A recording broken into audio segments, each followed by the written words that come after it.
नमस्कार, मैं हूं अमित पालित और प्रहार में अब बात होगी यूपी पुलिस भर्ती परीक्षा की। लेकिन उससे पहले इस वक्त बड़ी खबर आ रही है नेपाल से। नेपाल के तनहू में एक बड़ा सड़क हादसा हुआ है और बस नदी में जा गिरी है। अब तक 14 लोगों के मारे जाने की खबर आ रही है।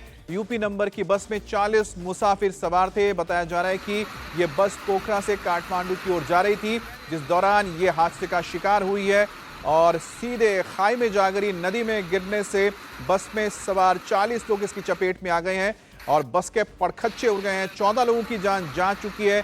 40 लोग सवार थे। बस यूपी नंबर की थी। बहरहाल रेस्क्यू ऑपरेशन वहां पर चलाया जा रहा है। सबसे पहले मौके पर स्थानीय लोग पहुंचे थे, जिन्होंने ये वीडियो बनाया है, जिसकी तस्वीर इस वक्त आप देख रहे हैं। और बस की क्या हालत है, उससे आप समझ सकते हैं कि इसमें जो लोग सवार थे उनके साथ क्या हुआ होगा। और दूसरी बात है, जो नदी है उसमें तेज बहाव है। अब सबसे बड़ी आशंका ये है कि क्या कुछ लोग इस पानी में बह गए होंगे, अब जिनकी तलाश के लिए आगे सर्च ऑपरेशन चलाया जा रहा है। तो नेपाल से ये खबर आ रही है, जहां पर भारतीय नंबर वाली एक बस नदी में गिरी है, जिसमें 14 लोगों की जान गई है। 40 लोग कुल इसमें सवार थे। यहाँ फिलहाल नेपाल में इस वक्त काफी बारिश हो रही है। बारिश के चलते काफी फिसलन भी है सड़कों पर और बताया जा रहा है कि ड्राइवर ने अपना नियंत्रण खो दिया था, जिसके बाद बस सीधे नदी में जा गिरी और इसके नीचे गिरते ही इसमें 40 लोग जो सवार थे इस दुर्घटना के चपेट में आ गए और बस में 14 लोगों की मौत हुई है। 40 लोग सवार थे। बाकी लोगों की बहरहाल तलाश की जा रही है। रेस्क्यू ऑपरेशन चलाया जा रहा है और आशंका जता रही है कि कुछ लोग हो सकते हैं तेज बहाव में नदी के आगे बह गए होंगे। और इस वक्त मौके पर रेस्क्यू ऑपरेशन के लिए स्थानीय लोग मौजूद हैं। नेपाल की पुलिस भी मौके पर पहुंची है और तस्वीरें जो बताया करती हैं कि किस तरह से यहां पर इस वक्त हालात हैं और तेज बहाव है काफी नदी में पानी का। और ये एक बार फिर से देखिए, एक और हम आपको तस्वीर दिखा रहे हैं कि किस तरह से इस बस के पड़खच्चे उड़ गए। देखिए, बस के ऊपर का जो छत है पूरी तरह से तबाह हो गया है और कुछ यहाँ पर जो लोगों की तस्वीरें आप देख रहे हैं वो आपको हम दिखा नहीं सकते क्योंकि बहुत ही भयावह तस्वीर है और इसलिए हमने इसको ब्लर किया है। देखिए, जो लोग इसमें रेस्क्यू किए गए उनको तो बाहर निकाला जा रहा है। कई लोग जो इसमें जिनकी मौत हो गई है उनके भी बॉडीज को रिकवर किया जा रहा है। और यहाँ पर आप देखिए कि जो पुलिस है और जो लोकल लोग हैं वो इस वक्त मौके पर पहुंचे हैं यहाँ पर रेस्क्यू ऑपरेशन के लिए। बस पूरी तरह से तबाह हो चुका है। बस के अंदर इस वक्त देखा जा रहा है कोई फंसा तो नहीं है। कुछ यहाँ पर लोग मिले हैं, कुछ बॉडीज मिले हैं जिन्हें रिकवर किया गया है और इस वक्त ये बताना बड़ा मुश्किल है कि आखिरकार कितने लोग इसमें बच पाए हैं। हमारे साथ नीतीश चंद्र जुड़ गए हैं। नीतीश, तस्वीरें हम दिखा रहे हैं कि बहुत ही भयानक तस्वीरें हैं। बस के पड़खच्चे उड़ गए हैं। फिलहाल आपके पास क्या जानकारी है घायलों को लेकर, मृतकों को लेकर? देखिए, इस बस में 40 लोग सवार थे। यूपी नंबर की बस थी और पोखरा से काठमांडू ये बस जा रही थी। अभी तक की जानकारी के अनुसार जो 14 शव हैं वो बरामद कर लिए गए हैं। लेकिन जिस तरह की तस्वीरें आ रही हैं, बस की जो स्थिति है, बस के ऊपरी हिस्सा जिस तरह से पूरी तरह से उखड़ गया है, कट गया है, उसके बाद ये माना जा रहा है कि जो मृतकों की संख्या है वो और भी बढ़ सकती है, क्योंकि वहां पर काफी गहराई है, काफी ऊंची स्थिति से, ऊंची जगह से ये बस गिरी है। तो ऐसे में ये माना जा रहा है कि मृतकों की संख्या और बढ़ेगी। फिलहाल अभी तक की जानकारी के अनुसार 14 लोगों के शव बरामद किए गए हैं और नदी का जो बिल्कुल किनारे का हिस्सा है, जहां पर काफी पानी में तेज बहाव है, काफी पानी में करंट है और वहां पर जो तस्वीरें नजर आ रही हैं कि बस जिस तरह से वहां पर बिल्कुल परखच्चे बस के उड़ गए हैं। तो फिलहाल अभी वहां पर रेस्क्यू ऑपरेशन जारी है और अब तक की जानकारी के अनुसार ये बस जो है पोखरा से काठमांडू जा रही थी। भारतीय इसमें सवार थे और जाहिर है जो पोखरा का जो इलाका है वो एक पर्यटन स्थल है। काठमांडू और पोखरा के रास्ते में काफी पर्यटक जो है वहां से जाते हैं और वहां पर चूंकि बारिश भी आज हो रही है तो बहुत संभव है कि इस बारिश की वजह से ये हादसा की एक वजह रही हो। हालांकि फिलहाल अभी स्पष्ट तौर पर नहीं बताया गया है कि हादसा कैसे हुआ, लेकिन जो वहाँ के हालात हैं उसे ऐसा लग रहा है कि तेज बारिश की वजह से कुछ ये बिल्कुल घटना की वजह नीतीश, रही जो हो। तस्वीरें आ भी रही हैं उसमें साफ नजर आ रहा है कि अभी भी वहां पर लगातार बारिश हो रही है और बारिश के बीच ये हादसा हुआ है। ऐसे में हो सकता है किसी वजह से फिसलन हुई हो और तेज रफ्तार के चलते कंट्रोल खो जाने की वजह से यह बस सीधे खाई में जा गिरी। आप नजर बनाए रखें इस पर आगे। प्रधानमंत्री नरेंद्र मोदी के कीव पहुंचने की तस्वीरें आ गई हैं। प्रधानमंत्री मोदी पोलैंड से ट्रेन के जरिए कीव पहुंचे हैं। ये देखिए, जिस ट्रेन से प्रधानमंत्री मोदी रवाना हुए थे पोलैंड से, जब वो कीव जाके पहुंची तो वहां पर उनके स्वागत के लिए तमाम बड़े नेता और डिग्नेटरीज मौजूद थे। प्रधानमंत्री मोदी का जोरदार स्वागत हुआ है कीव में। लगभग 3 दशक बाद कोई भारतीय प्रधानमंत्री कीव पहुंचा है, लेकिन जिस वक्त प्रधानमंत्री मोदी कीव पहुंचे वो बहुत महत्वपूर्ण हो जाता है, क्योंकि ये यूक्रेन के लिए आजादी का दिन भी है। इस वक्त लड़ाई चल रही है, पूर्वी मोर्चे पर घमासान लड़ाई चल रही है रशिया के साथ, और इस बीच प्रधानमंत्री मोदी को एक शांति दूत के तौर पर भी देखा जाता है। और उसकी सबसे बड़ी वजह यह है कि प्रधानमंत्री मोदी इस वक्त एक ऐसे देश के नेता हैं जिस देश की 40 करोड़ की आबादी है। पूरे दुनिया में इस वक्त भारत का डंका बजता है। और एक और बात जो महत्वपूर्ण है वो है प्रधानमंत्री मोदी का इक्वेशन अमेरिका के साथ, पश्चिमी देशों के साथ और साथ ही साथ रशिया के साथ। इसलिए प्रधानमंत्री मोदी को एक ब्रिज के तौर पर देखा जा रहा है, एक मित्रता ब्रिज वो बना सकते हैं दोनों देशों के बीच, और ये लड़ाई खत्म हो सकती है। तो रेल फोर्स 1 की आरएन डिप्लोमेसी के जरिए प्रधानमंत्री मोदी पहुंचे हैं वार्सा से कीव तक। रेल फोर्स 1 के जरिए पहुंचे, बहुत ही खास ये ट्रेन है। करीब 800 किलोमीटर की प्रधानमंत्री मोदी ने यात्रा की है।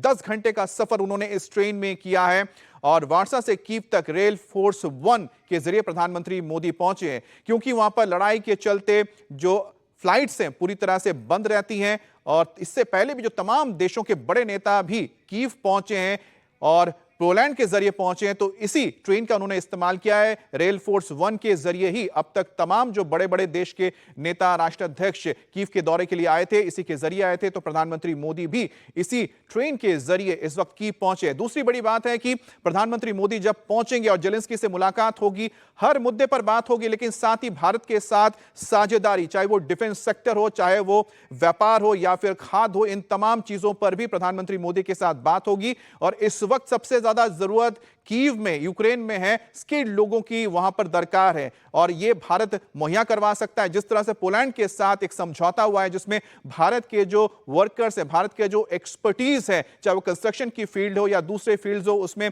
भारत अपने मैन पावर को भेजेगा। उसी तरह से कीव भी चाहता है, यूक्रेन भी चाहता है कि भारत के साथ ये समझौता किया जाए। हमारे साथ हमारी संवाददाता विजयलक्ष्मी पहुंच गई है।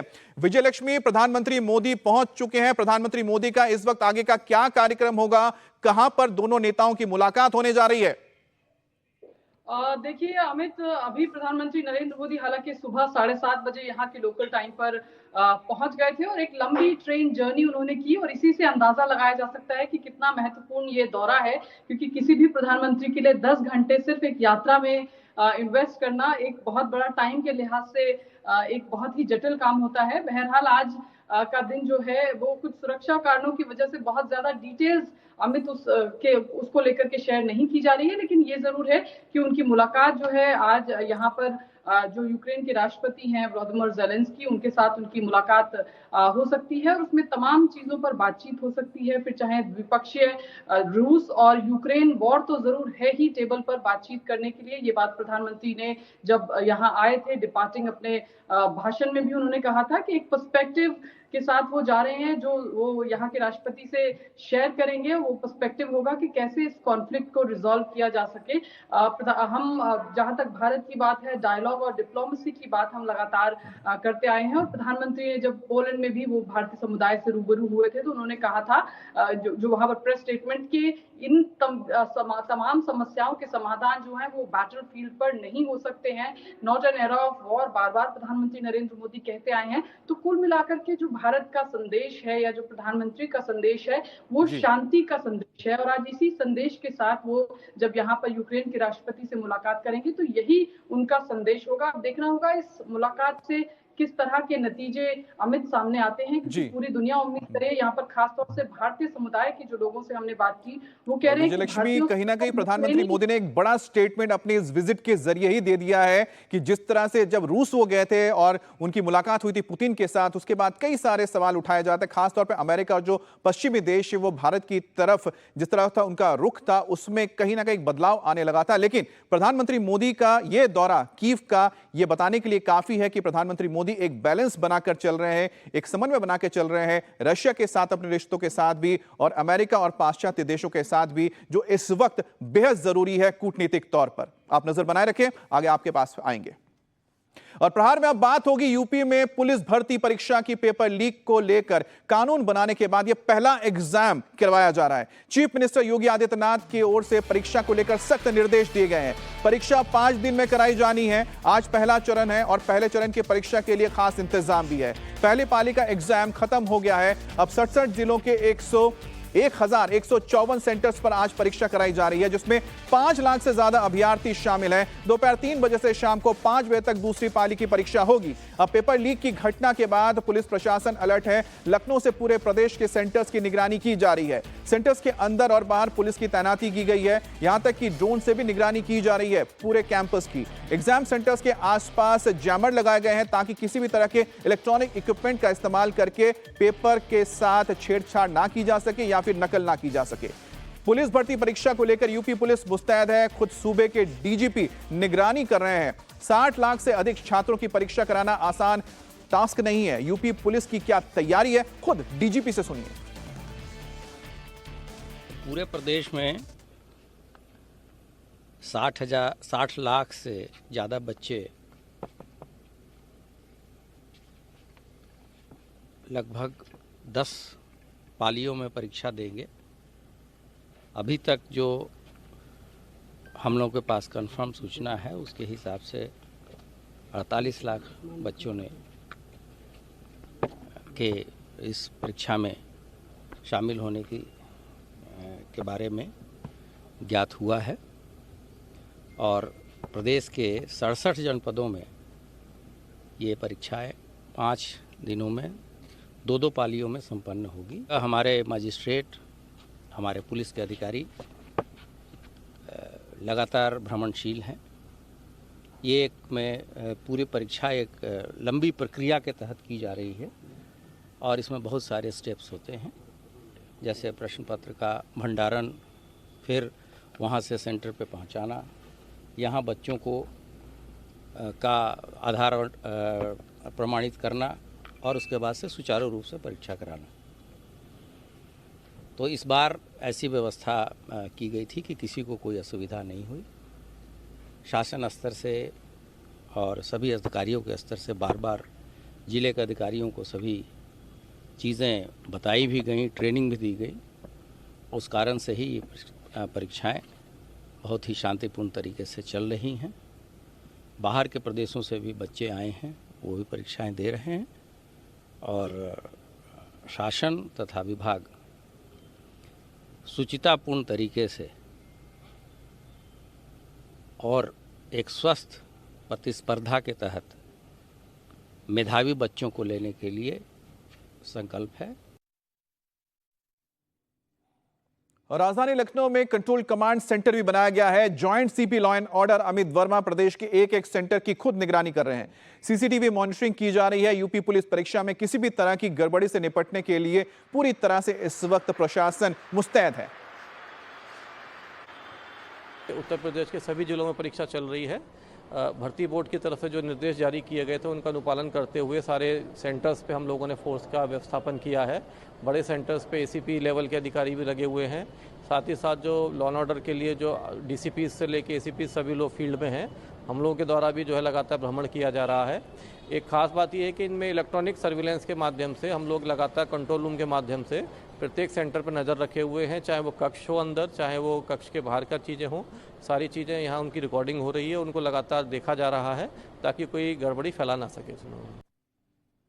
और यूपी पुलिस के बड़े अधिकारियों को अपने सुन लिया है। इस बार किस तरह से इंतजाम किए गए हैं उसकी तस्वीर भी हम आपको लगातार दिखा रहे हैं, लेकिन साथ ही फुलपुर सुरक्षा के क्या क्या इंतजाम किए गए, किस तरह से इसे जमीन पर उतारा गया, यह भी आपको बताते हैं। हर अभ्यर्थी का बायोमेट्रिक वेरिफिकेशन किया जा रहा है। हर एग्जाम सेंटर के आसपास जैमर लगाए गए हैं। एक एक परीक्षा केंद्र की सीसीटीवी से निगरानी हो रही है। ड्रोन कैमरों के जरिए भी सेंटर्स को चेक किया जा रहा है, आसपास चेक किया जा रहा है। और सादी वर्दी में यूपीएसटीएफ और एलआईयू के जो यूनिट्स हैं वो भी इलाके में तैनात है। पूरे प्रदेश में 134 नोडल अधिकारी और 25,000 पुलिसकर्मियों को तैनात किया गया है। तो जहां पर फिजिकल प्रेजेंस है पुलिस का और इसके अलावा साइबर तौर पर भी और साइबर क्राइम को रोकने कर भी पुलिस लगातार काम कर रही है। पुलिस भर्ती परीक्षा का पहला पाली का जो पेपर है वो खत्म हुआ है, संपन्न हुआ है। जो स्टूडेंट्स है वो बाहर निकल रहे हैं। भैया कहाँ से आए हैं, क्या नाम है? अखिलेश। कहाँ से आए हैं? सुल्तानपुर से। कैसा पेपर हुआ अखिलेश भाई? पेपर बढ़िया था। तैयारी जो किया था सब आ गया? हाँ, आ गया सब। इस बार पेपर लीक को लेकर के सरकार ने बहुत इंतजाम किए थे, आप लोग इंतजामों से खुश हो? सुरक्षा बढ़िया थी, कोई दिक्कत नहीं है, ऐसा कोई माहौल नहीं है, सब लग रहा है कि इस बार जो रिजल्ट है 60,244 का वो आएगा, वो आ जाएगा क्लियर। सरकार पे, योगी सरकार पे भरोसा है आप लोगों को? भरोसा है। पेपर आपका कैसा हुआ? पेपर ठीक है, पेपर गड़बड़ नहीं है। कॉन्फिडेंट है कि सिलेक्शन हो जाएगा? कॉन्फिडेंस है, दिए हैं पेपर में जो है कोई गड़बड़ी नहीं है, पेपर अच्छा है। पेपर अच्छा हुआ है, पेपर में गड़बड़ी नहीं है, कॉन्फिडेंट भी है छात्र। और देखिए तमाम छात्र और भी बाहर निकल रहे हैं, उनसे भी बात करने की कोशिश करते हैं और जानते हैं कि किस तरीके का पेपर गया। क्या नाम है बेटा आपका? ऐशु वर्मा। कहाँ के रहने वाली हैं? कालीचंद। पेपर कैसा हुआ? बहुत ही अच्छा पेपर। कॉन्फिडेंट है एकदम कि सिलेक्शन होगा?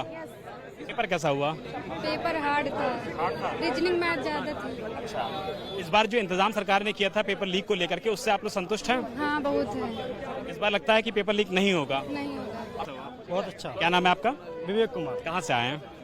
यूपी इटावा। मतलब कॉन्फिडेंट नजर आ रहा है कि सिलेक्शन होगा इस बार? जी। इस बार जो इंतजाम थे पेपर लीक को लेकर सरकार की तरफ से, उससे आप लोग खुश हैं, मुतमईन हैं? जी बिल्कुल खुश। अंदर गए तो क्या क्या तलाशी ली गई, किस तरीके से चेकिंग की गई? खूब बहुत तरीके से पहले से ज़्यादा सख्त है इस बार प्रशासन, क्योंकि अब पेपर लीक होने की कोई संभावना नहीं है। अब पुलिस भर्ती परीक्षा को लेकर लखनऊ समेत पूरे यूपी में कड़े इंतजाम किए गए हैं। लखनऊ में पुलिस कमिश्नर खुद ग्राउंड पर मौजूद है, परीक्षा को लेकर पल पल के अपडेट वो ले रहे हैं, हर संदिग्ध पर नजर भी रखी जा रही है। लखनऊ के सीपी अमरेंद्र कुमार सिंगर हमारे साथ मौजूद हैं। सर, किस तरीके के व्यापक इंतजाम किए गए हैं आज के एग्जाम को लेकर? हमारे कुल 81 सेंटर हैं, करीब 40,000 अभ्यर्थी हैं। प्रत्येक सेंटर पे मानक के अनुसार से हम लोग पुलिसकर्मीगण लगाए हैं। उसके साथ ही उनके सहयोग में अन्य विभिन्न विभागों के लोग लगे हुए हैं। हम लोगों ने चहुमुखी इंतजाम किए हैं, चाहे उनके आवागमन के हो, चाहे सुरक्षा के हो, और ये परीक्षा सुचारू रूप से पूर्ण सूचिता के साथ संपन्न होगी। ये हम सबका एक समेकित प्रयास है। सर, इलेक्ट्रॉनिक गैजेट्स का इस्तेमाल किया जा रहा है, इलेक्ट्रॉनिक उपकरणों का इस्तेमाल किया जा रहा है। नकल विहीन परीक्षा बनाने के लिए आप लोगों ने जो अत्याधिक इंतजाम किए हैं, लोकल पुलिस ने, एसटीएफ ने, एलआईयू ने, उसके बारे में थोड़ा बता दें। जो पूर्व के शक के दायरे में लोग हैं उनके ऊपर निगाह रखी जा रही है, प्रथम तो ये है। दूसरा, मल्टीलेयर्ड इनकी चेकिंग हो रही है, फ्रिस्किंग हो रही है। हमारे पास हर जगह पे HHMDs हैं, हैंड एंड मेटल डिटेक्टर्स। तो प्रत्येक व्यक्ति को चेक किया जा रहा है कि कोई भी इलेक्ट्रॉनिक गैजेट वो भीतर नहीं लेके जाए। न केवल वो नहीं लेके जाए, कोई भी व्यक्ति जो वहाँ पे डिप्लॉयड है, चाहे सरकारी कर्मचारी हो, एजेंसी के हो, चाहे पुलिसकर्मीगण हो, तो उनको भी किसी प्रकार का कोई इलेक्ट्रॉनिक गैजेट अलाउड नहीं है। आखिरी सवाल ले लेता हूँ, सोशल मीडिया पर आप लोग की जबरदस्त नजर है, FIR भी दर्ज की गई है। जो लोग इस तरीके की भ्रामक सूचनाएं दे रही हैं, लखनऊ पुलिस की क्या चेतावनी है उनके लिए? मेरी यही चेतावनी रहेगी, कृपया अफवाह न फैलाएं। अफवाह यदि आप फैलाते हैं तो आप तैयार रहें, कड़े एक्शन के लिए आपके साथ कड़ा विधिक कार्रवाई की जाएगी।